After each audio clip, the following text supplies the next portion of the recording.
بسم اللہ الرحمن الرحیم۔ السلام علیکم۔ آج تیسرا دن تھا، اس کے غبارے نہیں بکے تھے۔ وہ سڑک پر کھڑی کھڑی تھک گئی تو دو گلیاں چھوڑ کے لگے ہوئے ٹوٹے نلکے سے پیاس بجھانے کے لیے چھوٹے چھوٹے قدم اٹھاتی ہوئی غباروں کا تھیلا گھسیٹنے لگی۔ 3 دن سے غبارے نہیں بکے تھے اور 2 دن سے گھر میں چولہا بھی نہیں جلا تھا۔ وہ راستے میں آنے والی کباڑیے کی دکان سے باہر لٹکے ہوئے گندے مندے تھیلوں میں ہاتھ مار کر روٹی کے چند ٹکڑے تلاش کر کے سب سے نظریں بچا کر بھاگ جاتی تھی۔ کالا سیاہ پھٹے ہوئے کپڑوں والا کباڑیا اپنی گندی زبان سے بھی زیادہ گندی گالیاں دیتا ہوا اس کے پیچھے بھاگتا اور کوئی پتھر اٹھا کے زور سے اس کی طرف اچھال دیتا، پر وہ ننھی ہانپتی کانپتی جان اس کے پتھر سے تو بچ جاتی، مگر اگلے دن راستے میں ابھرے ہوئے پتھر میں پھٹی ہوئی شلوار کا مٹی سے اٹا ہوا پائنچہ اڑا اور وہ منہ کے بل زمین پر گری۔ اس نے ڈر کے مارے فوراً پیچھے دیکھا، کباڑیا تو نہیں ہے پیچھے۔ زور کی سانس لے کر آرام سے سر زمین پر رکھ دیا اور بے بسی سے بکھرے ہوئے غباروں کو دیکھا، اٹھنے کی کوشش کی۔ نکاہت سے ایک چکر سا آیا، پھر ٹہنے پر ٹھنڈا سیال مادہ رینگنے لگا تو اس نے گالوں پہ مٹی میں ڈوبتے آنسو سے بھرا ہوا چہرہ اٹھا کے آسمان کی طرف دیکھا۔ اسے یاد آیا، اس دن ایک گاڑی والے صاحب کا بچہ گرا تھا، اس کا خون تو صاف رنگ کا تھا، یہ اس کو اپنے خون کا رنگ اتنا گاڑھا کیوں لگ رہا ہے؟ اس ننھی جان نے پورا زور لگایا، پہلے پائنچے پہ لگے تنکے اور مرغی کے پھنگ صاف کیے، پھر مٹی سے لتھڑے پائنچے سے خون صاف کیا۔ وہ حیران تھی، وہ گاڑی والے صاف ستھرے بچے کا خون تو رک نہیں رہا تھا، پھر اس کا خون کھرنڈ کی طرح کیوں جم رہا تھا؟ پاس میں کھلا ہوا گٹر تھا، اس نے شکر کیا کہ روٹی کے ٹکڑے اور غبارے گٹر میں نہیں گر گئے، ورنہ وہ کیسے نکالتی؟ اس نے تجسس سے گٹر کے اندر جھانکا، ایک دم سے ڈر کے پیچھے ہٹ گئی، ٹکڑوں پہ پلتی سہی مگر جان تو تھی۔ وہ پھر سے غبارے بیچنے کے لیے کھڑی ہو گئی کہ جھونپڑی والے ٹھیکیدار کا بڑی بڑی مونچھوں والا مکروہ چہرہ اس کے سامنے تھا۔ اس کو ٹھیکہ بھی دینا تھا۔ کچھ دن پہلے ماں کے پاؤں پہ اینٹیں گرنے سے وہ چارپائی پر پڑ گئی اور کام پہ نہیں جا سکتی تھی۔ وہ پکی سڑک کے ساتھ بننے والی اونچی بلڈنگ میں مزدوری کر رہی تھی۔ بڑی مشکل سے ٹھیکیدار کی منتیں کر کر کے کام ملا تھا۔ دہاڑی میں سے 30 روپے روزانہ ٹھیکیدار کو بھی دینے تھے۔ دہاڑی جو اس نے دلائی، اماں کو ان 30 روپوں سے بڑی امیدیں تھیں۔ اب سب سے جان پہچان کر لوں تو یہ والا ٹھیکہ مکے نہ، تو ٹھیکیدار کی سفارش کے بغیر دہاڑی مل جائے تو یہ 30 روپے تیرے جہیز کے لیے جوڑو۔ بڑے پیسے ضائع ہو رہے۔ وہ جو دن بھر غبارے بیچتی تو خود کبھی غبارے کو ہاتھ بھی نہیں لگاتی تھی۔ اماں نے کوڑے سے ٹاکیاں چن چن کے اس کے لیے کپڑے کی گڈی بنا دی تھی، وہ اسی سے کھیلتی رہتی۔ پر جب سے ماں کے پاؤں پہ اینٹوں کا ڈھیر گر گیا، اسے گھر آ کے ماں کو روٹی کھلانی پڑتی، وہ اٹھ نہیں سکتی تھی۔ میں تو تیرے داج کے لیے پیسے جوڑنے لگی تھی، ادھر خود منجی سے جڑ گئی۔ سوکھی روٹی کو تیل لگا کے گرم کرتے ہوئے اس کی نظر سنہری رنگ کی چھوٹی سی چونٹی پر پڑی۔ اس نے روٹی کو زور زور سے جاڑا، منجی پر مارا تاکہ ساری چونٹیاں جڑ جائیں۔ میں نے تو مام سے بول دیا ہے کہ میں صرف اسی برانڈ سے ایونٹ ڈیکوریٹ کرواؤں گی جس سے منسٹر اکمل خان نے اپنی بیٹی کی شادی کا فنکشن ارینج کرایا ہے۔ یا اسٹیٹس کی بات ہے، پورے شہر میں ایک نام ہے، پہچان ہے ہماری۔ میں چاہتی ہوں لوگ اس شادی کو برسوں یاد کریں۔ تمہارے اور میرے ڈریس کا کمبینیشن بالکل یونیک ہونا چاہیے، ایسا جیسے کوئی خواب میں چل رہا ہو۔ ولیمے کا ایونٹ ایسا ہونا چاہیے کہ کسی کو احساس تک نہ ہو کہ یہ دیسی شادی ہے یا انگلش ریئلٹی کا فنکشن۔ لندن کے ٹاپ بزنس مین کی بیٹی 2 مہینے بعد ہونے والی اپنی شادی کو لے کر فلی ایکسائٹڈ تھی، جبکہ دوسری طرف ہنوز خاموشی تھی، کوئی رسپانس نہیں تھا۔ سٹی کا نیا کمشنر زمان شاہ کھڑکی سے باہر سمندر کی ریت سے کھیلتی اس گندی مندی بچی کو دیکھنے میں اس قدر محو تھا کہ دوسری طرف ہونے والے شہر کے اتنے بڑے ایونٹ کی پلاننگ سے اسے کوئی سروکار نہیں تھا۔ ڈیوٹی پہ آتے ہی اسے صرف ایک بات کا احساس دن رات ستا رہا تھا، شہر کی حالت کو کیسے بہتر کیا جا سکتا ہے؟ ماں کے پاؤں میں پس پڑ رہی تھی، وہ سمجھ رہی تھی تھوڑے دنوں میں زخم ٹھیک ہو جائے گا، مگر پاؤں کے بعد ٹانگ بھی سوجنا شروع ہو گئی۔ ماں کی ہدایت پہ نوری نے کبھی ہلدی کبھی پھٹکری گرم کر کے تکیے کے غلاف میں لپیٹ کر سیک کیا، مگر فرق پڑنے کی بجائے ٹانگ سوجتی جا رہی تھی۔ ماں درد سے کراہتی تو وہ ڈر کے رونے لگتی۔ ٹھیکیدار کے پاس جا کے پیسے مانگے تو اس نے گالیاں دے کر دفع ہو جانے کو کہا۔ ساتھ والی مائی سے کبھی آیوڈیکس لے کر تو کبھی ہلدی لے کر وہ ماں کو سیک کرتی تو ماں درد سے اور چیختی۔ وہ سمندر پہ پہنچی، جلدی سے غبارے سائڈ پہ رکھے۔ آج پورے 30 روپے کے غبارے بک گئے۔ اسے ماں کی 30 روپے والی بات یاد آ گئی۔ اب اماں میرے لیے داج بنا لے گی، یہ سوچ کر ہی وہ ریت پر چھلانگیں مارنے لگی۔ جب پانی کی زوردار لہر آتی وہ ڈر کے پیچھے کو ہو جاتی، اور جوں ہی پانی پیچھے کو ہٹتا تو باغ کے سیپیاں ڈھونڈنے لگتی۔ آج تو اتنی ساری سیپیاں مل رہی تھیں، وہ ہنس رہی تھی۔ سمندر پہ کوئی اپنا بریانی کا بھرا ہاٹ پٹ بھول گیا۔ ساتھ میں فروٹ کی ٹوکری بھی تھی۔ وہ بہت خوش ہوئی۔ آج اتنی زیادہ چیزیں لے کے وہ گھر جاتے ہوئے کباڑیے کی دکان پہ رکی اور ایک چھوٹا سا پتھر پھینک کے اسے منہ چڑھا کے زور کی دوڑ لگا دی۔ وہ پیچھے سے پتھر مار مار کے اپنی گندی زبان سے بھی زیادہ گندی گالیاں بکتا رہا، مگر آج وہ بہت خوش تھی۔ کوئی اپنا کھانا سمندر پہ بھول گیا، جو سارا اس کو مل گیا۔ زمان شاہ نے اسے پتھر پر سے ہاٹ پٹ کو دیر تک دیکھنے کا مشاہدہ کیا۔ پھر دیکھا، اس نے ارد گرد دیکھا کہ کوئی نہیں ہے تو ڈرتے ڈرتے ہاٹ پاٹ کھولا اور بریانی کے چند نوالے جلدی جلدی ہاتھ بھر بھر کر منہ میں ڈالے کہ کہیں کوئی دیکھ نہ لے۔ پھر وہ ٹوکری کے پاس گئی اور اتنے سارے پھل ایک ساتھ دیکھ کر اس کی میل سے اٹی ہوئی آنکھیں پھیل گئیں۔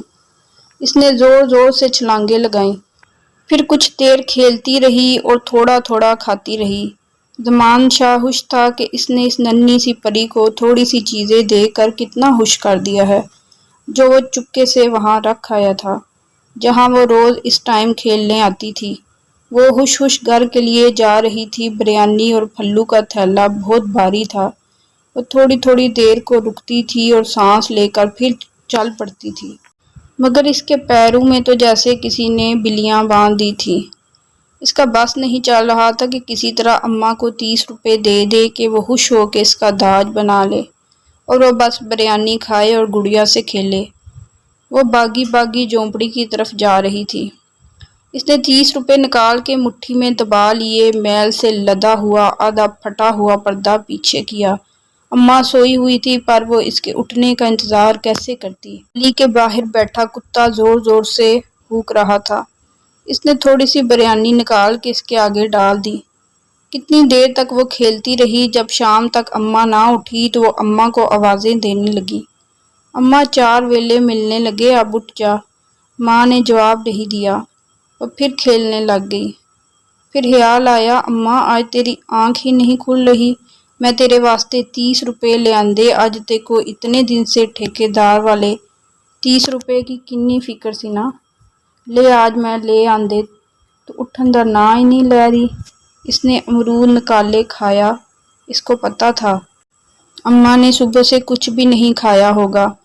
رات کباڑیے سے چرائے ہوئے آدھی آدھی روٹی کے 2 ٹکڑے تھے، کیڑیوں سے بھرے ہوئے، جنہیں اچھی طرح جاڑ کر اس نے تیل لگا کر اینٹوں کے چولہے پہ گرم کیا تھا۔ بکھی سوتی رس سے وہ چارپائی کے پاس گئی۔ اندھیرا پھیل رہا تھا۔ جھونپڑی میں لٹکا ہوا چھوٹا سا بلب بھی ٹمٹمانے لگ گیا۔ ماں نے کوئی جواب نہیں دیا۔ وہ ماں کو ہلانے لگ گئی۔ ماں نہ ہلی۔ اس نے زور زور سے ہلایا، وہ پھر بھی ساکت پڑی رہی۔ بلب کی بتی زور زور سے ہل رہی تھی۔ اب وہ ڈر رہی تھی۔ اس نے رونا شروع کر دیا۔ اماں اٹھ نا، میرے کو ڈر لگ رہا ہے۔ اسے ساتھ والی جھونپڑی والی مائی یاد آئی۔ پھر اسے یاد آیا، آج تو بازار والی سائڈ پہ شادی ہے کسی کی، سب لوگ ادھر گئے ہوں گے، برتن دھو دھا کے بچا کچا کھانا کھا بھی لیں گے، لے بھی آئیں گے ساتھ۔ اسے خیال آیا کہ وہ ساری جھونپڑیوں میں اکیلی ہے اور ماں بھی نہیں اٹھ رہی۔ اس نے ماں کی آنکھوں کی طرف دیکھا، وہ کھلی ہوئی تھی۔ پر ماں سو رہی تھی، چپ تھی، جواب ہی نہیں دے رہی تھی۔ وہ اونچی اونچی رونے لگی۔ کسی جھونپڑی میں کوئی نہیں تھا، اسے نیند آ رہی تھی۔ وہ ماں کے ساتھ لگ کے چارپائی پہ ہی سونے لگی۔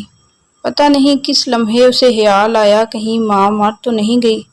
پھر لگا نہیں، وہ کون سا زیادہ بیمار تھی۔ ساتھ والی مائی کو مرنا چاہیے، وہ بڈھی بھی ہے اور ہر وقت بیمار بھی رہتی ہے۔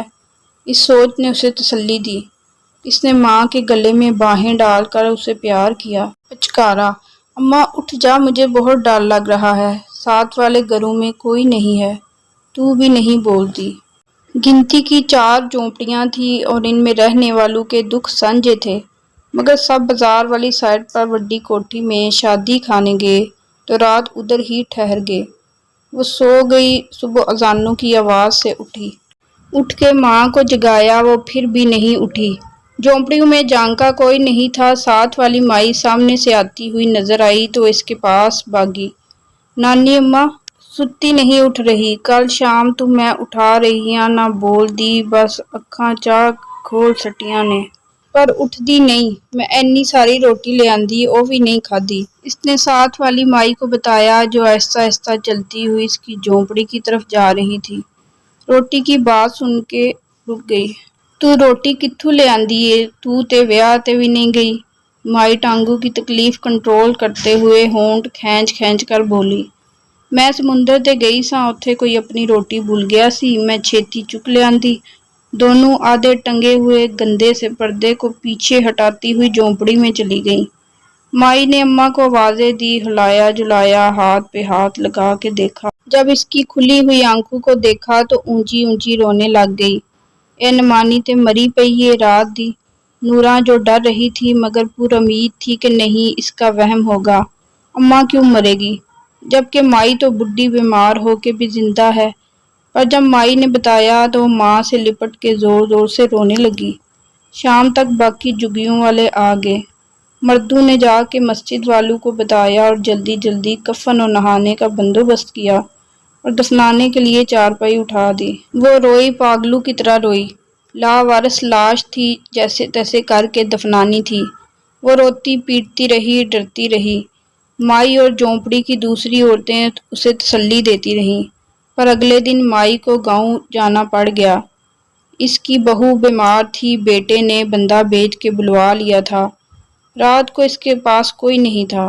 اس نے ماں کو بڑی آوازیں لگائیں، پر مٹی کے نیچے جانے والے کب واپس آتے ہیں، اپنی تکلیفیں ساتھ لے جاتے ہیں اور پیچھے والوں کو دن رات کی تکلیف میں ڈال جاتے ہیں۔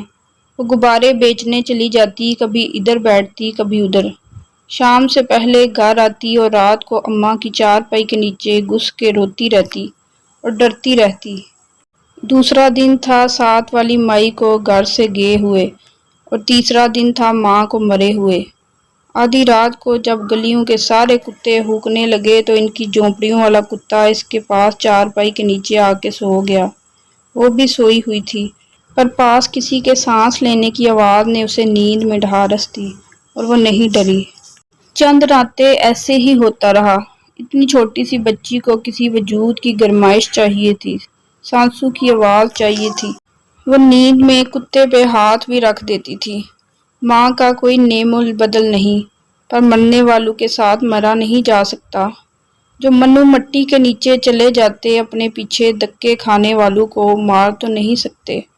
ماں کے مرنے کے بعد اس کا دل نہیں لگتا تھا، بس پاس پاس غبارے بیچ آتی اور آ کے ماں کے کپڑوں، اس کی چیزوں سے لپٹ لپٹ کر روتی رہتی۔ شاہ زمان نے بالاخر اسے ڈھونڈ نکالا۔ جب وہ اذانوں کے وقت خاموشی سے کتے کے گلے میں بازو ڈالے زمین پر چارپائی کے نیچے چھپ کے سو رہی تھی۔ شاہ زمان کا دل چاہا زمین پھٹے اور وہ اس میں گر جائے۔ وہ زمین پر ہی بیٹھ کر کتنی دیر ننھی جان کی جانوروں سے بھی بدتر حالت پہ روتا رہا۔ پھر اس نے بڑے ہی آرام سے اسے زمین سے اٹھایا، اپنی جیپ میں لٹا دیا۔ لاوارث اور گندے ہوں گے تو کیا ہوا، ہم انہیں صاف ستھرا رکھیں گے، اچھی تعلیم دیں گے، ویسے بھی اتنے بڑے گھر کا ہم دونوں کریں گے بھی کیا۔ وہ اپنی منگیتر کو سمجھا رہا تھا کہ شادی پہ فضول خرچی کی بجائے ہم اپنے گھر پہ لاوارث اور یتیم بچوں کے لیے آشیانہ بنائیں گے اور ان کی دیکھ بھال کریں گے۔ منگیتر کے تو پیروں تلے سے اس بات پہ زمین ہی نکل گئی اور ہمارا سٹیٹس اس کے منہ سے بمشکل یہی نکل پایا۔ باڑھ میں گیا تمہارا سٹیٹس، اس نے ریسیور رکھ دیا۔ وہ کتنے دنوں سے اسے سمجھا رہا تھا، پھر منگنی کی انگوٹھی واپس آ گئی۔ شادی کی تیاریاں رک گئیں، زمان شاہ نہیں رکا، اور آج 20 سال بعد وہ سر فخر سے بلند کر کے سب کو اپنے آشیانے کے بچوں کے کارنامے سناتا نہیں تھکتا۔ آپ نے خود تو شادی کی نہیں ساری عمر، اب مجھے کیوں مجبور کر رہے ہیں؟ میں آپ کو چھوڑ کے کہیں نہیں جاؤں گی۔ نوری روحانسی ہو گئی تھی۔ ماں باپ کی شفقت کا وہ کون سا پہلو ہوگا جو اس شخص نے ان بچوں کی زندگی میں پورا نہ کیا ہو؟ جان دیتا تھا ان لاوارثوں پہ، اور وہ جو اب اس کے وارث بنے بیٹھے تھے اس پہ جان دیتے تھے۔ شادی کر کے انسان بچے پیدا کرتا ہے، اور مجھے تو تم سب مل ہی گئے تھے، تو میں شادی کر کے کیا کرتا؟ اور کون پالتی تم سب کو؟ میرے ساتھ اپنی جوانی، اپنے ارمان تیاگ کے تو آپ ہمیں کسی ہاسٹل میں بھی ڈال سکتے تھے۔ نوری منہ پھلا کے بولی۔ زمان شاہ کا چہرہ زرد پڑ گیا۔ اس نے ٹیبل سے سگار اٹھائے۔ جب کبھی تمہاری اولاد ہوگی نا، پھر تمہیں احساس ہوگا اولاد کا دکھ کیا ہوتا ہے۔ اس کی آواز رند گئی تھی۔ وہ تیز تیز قدم اٹھاتا ہوا ٹی وی لاؤنج سے چلا گیا۔ سب لوگ نوری کو کوسنے لگ گئے۔ وہ بھی خود کو ساری رات کوستی رہی۔ نہ وہ پیدا ہوتی، نہ اس کی ماں مرتی، اور نہ ہی زمان بابا اپنی محبت سے دستبردار ہوتے، اور نہ یوں ساری عمر تنہائی میں گزارتے۔ اس کی ضد ہار گئی اور زمان بابا کی شفقت جیت گئی۔ وہ عمر احمد سے شادی کے لیے راضی ہو گئی تھی، جو ابھی مجسٹریٹ کا ایگزام پاس کر کے ڈسٹرکٹ مجسٹریٹ کی پوسٹ پر لگا تھا، CSS کی تیاری کر رہا تھا۔ شادی سے ایک رات پہلے اس نے پرانا صندوق کھولا، ماں کی چیزیں نکالیں اور ان سے لپٹ کے خوب روئی۔ اس کو معلوم تھا کہ کل افراتفری میں شاید وقت نہ ملے، اور پھر ماں کے دوپٹے سے بندھے ہوئے 30 روپے بھی مل گئے۔ وہ بہت روئی۔ ان 30 روپیوں کو ماں ترس ترس کے مر گئی۔ کاش ٹھیکیدار نہ لیتا تو ماں کے پاس ہر روز 30 روپے ہوتے۔ وہ دبے پاؤں زمان بابا کے کمرے میں گئی اور ان کی سائڈ ٹیبل میں پیپرز کے نیچے رکھ آئی۔ شادی ہو گئی، اسے بھی مجسٹریٹ کی پوسٹ مل گئی۔ دونوں CSS کی تیاری ساتھ ساتھ کرتے رہے۔ ایک رات زمان شاہ نے اپنے دراز سے کوئی ضروری کاغذ نکالے تو نیچے سے 30 روپے نکلے۔ وہ فوراً سمجھ گیا یہ کون رکھ گیا۔ وہ آرام دہ کرسی پر بیٹھا کمرے کی چھت پہ آنکھیں مرکوز کیے بیٹھا رہا اور سوچتا رہا کہ کسی کو تو آگے بڑھنا پڑتا ہے سماج کو بچانے کے لیے۔ سماج کی ننھی کوپلوں کو سینت سینت کے رکھا جاتا ہے، ورنہ اگر یہی حالات کی چکیوں میں مسلے جائیں تو سماج کو کیسے بچایا جائے گا؟ اگر آپ کو میری یہ ویڈیو اچھی لگی ہے تو اسے لائک اور شیئر کر دیں، چینل کو سبسکرائب کرنا نہ بھولیں، اور کمنٹ سیکشن میں اپنی رائے کا اظہار ضرور کیا کریں۔ شکریہ۔